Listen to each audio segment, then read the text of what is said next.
Scoop 4.12, Car Check-in or Car General Inspection. Kapag tungkol sa car check-in ay maraming paraan kung saan ka magpa-car check-in. Una, sa car dealer kung saan mo binibili ang car. Pangalawa, sa shop na nagtitinda ng mga car accessories. Pangatlo, sa gasoline station. Pangapat, sa mga car repair shop. At ang panglima ay yung nagtitinda ng mga tire and tire wheel. Taisha! It means car substitute. Pansamantalang car na iyong i-drive dahil sumang-ayon kang magpa-car check-in. And the car feature of this car is number 1. Pagpasok ko lang ng car nito ay napansin ko itong digitalized nila na monitoring. Yan, nag-speed limit example, di ba? Kita agad. Sana nakakonect ito sa mga pulis para mahuli siya agad.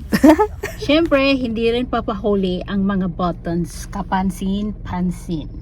So, andito lahat mga kadud ang malalaman mo tungkol sa light, pero ito ang gusto ko, yung headlight adjustment niya, no? Meron din siyang button tungkol sa side mirror, no? So, iba to siya kasi ganito ang kanyang paggamit. Napaka-manual. Siyempre, meron siyang pasabing SRS airbag. Punk! Sa baba ng mga buttons na ito ay makikita mo ang isang button na naman kung saan ang pambukas para makita ang engine. Hindi siya foot brake but hand brake, at dito ang bukasan o buttons para mabuksan ang gasolina. Okay, hindi ko alam kung kanino ito na driver bagay, pero meron siyang features tungkol sa compartment dahil maliit siya, pero meron siyang ganito para lalawak ang compartment. Yan. Mawawala ang passengers sa backseat dahil binababa ang backseat upang malagyan ng gamit tulad ng bomba barrel at iba pa. Meron siyang mga symbol na pa-fall. Hindi pa fall in love.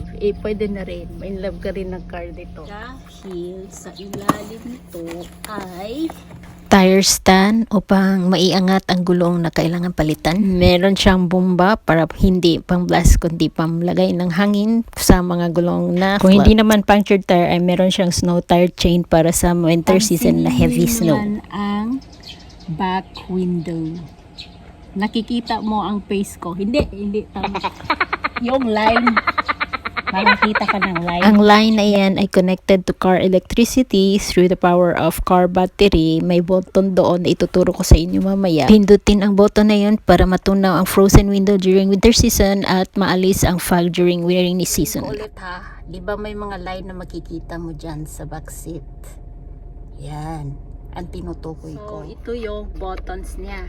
Sabi ko sa inyo, during snow magagamit siya at sa rain kung mag-fog, nakakaalis siya ng fog. Okay rin sa akin mga kadod, nasa front na sunshade ay merong mirror.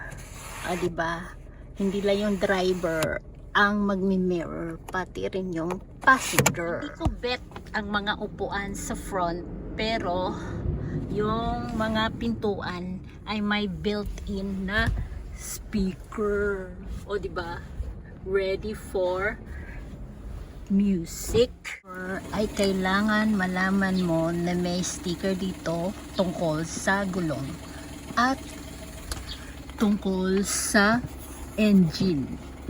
Dahil tungkol na naman ito sa car inspection, syempre nandito yung manual niya, yung emergency light kung tatawag ka ng tulong, yung mga ibang sticker na alahanin sa car inspection. Mga kadud, parang kailangan nilang magpa-blood test upang malaman nila kung sila ay magkapatid ni Starbucks. Halos mga gasoline station dito ay may car wash. Yan ang itsura ng car wash nila. Sa likod ay office. Ang ibang gasoline station naman ay may convenience store na 7-Eleven. Meron silang self-service to vacuum and wipe the car both sides, fully at kanan. Tulad sa ating gasoline station, nagbenta din sila ng gas, crude and petroleum na ginagamit nila for heater during winter season. Ang step ng magpa-car check-in ay punta ka sa araw, kundi sa buwan, o di kaya doon sa Jupiter Mars. Upang magpa-appointment na yung car check-in. Kapag walaman mo na ang araw, babalik, ay malalaman mo kung magkano yung babayaran. Ay so, kapag sang-ayon ka sa yung babayaran, ay schedule ka ng car check-in.